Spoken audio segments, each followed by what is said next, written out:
আসসালামু আলাইকুম সবাইকে। সবার কী অবস্থা? আমিও চলে আসলাম আপনাদের জন্য ছোট্ট একটা মিনি ব্লগ নিয়ে। তো ভিডিওটা স্কিপ না করে পুরো ভিডিওটা দেখতে থাকুন। আর যারা যারা আমার চ্যানেলটিতে নতুন আছেন অবশ্যই আমার চ্যানেলটি সাবস্ক্রাইব করে দেবেন এবং ভিডিও ভালো লাগলে অবশ্যই লাইক কমেন্ট করে দিবেন। তো আজকে আমি সকালে ঘুম থেকে ওঠার পরে তেমন কোনো নাস্তা তৈরি করতে পারি নাই, তাই আমার গতকালকে রাতে ফ্রিজে যে ভাত ছিল সেটা দিয়ে আমি আজকে বাংলা ফ্রাইড রাইস তৈরি করব। সেই কারণে প্রথমে আমি 2টা ডিম ভালোভাবে ভেজে নিচ্ছি।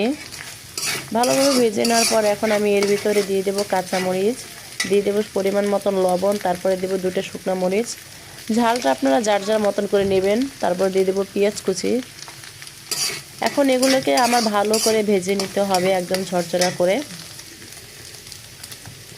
আপনারা যারা যারা আমার এই ভিডিওটা দেখতেছেন তারা অবশ্যই বাসায় রেসিপিটা ট্রাই করে দেখবেন। এটা খেতে অনেক ভালো লাগে। আমরা অনেক সময় আমাদের ভাত থেকে গেলে সেটাকে আমরা ফেলে দিই বা অপচয় করি, সেগুলো না করে এভাবে আপনারা ফ্রাইড রাইস হিসাবে তৈরি করে খেতে পারেন। এটা খেতে অনেক মজা। তাই তো আমি সব কিছু উপকরণ দিয়ে ভালোভাবে ভেজে নিয়ে তারপরে এর ভিতরে আমি ভাতগুলো দিয়ে দিচ্ছি। এখন সুন্দরভাবে এটাকে ভেজে নিতে হবে একদম লাল লাল করে। তো অবশেষে ভেজে নেওয়ার পর এখন এর ভিতরে আমি দিয়ে দিচ্ছি ধনিয়া পাতা। ধনিয়া পাতাটা দিলে কালারটা অনেক সুন্দর আসে আর খেতেও অনেক ভালো লাগে। তো আজকের মিনি ব্লগটা ছিল এই পর্যন্তই। সবার কাছে আমার ভিডিওটা কেমন লেগেছে অবশ্যই কমেন্ট করে জানাবেন। সবাই ভালো থাকবেন। আল্লাহ হাফেজ।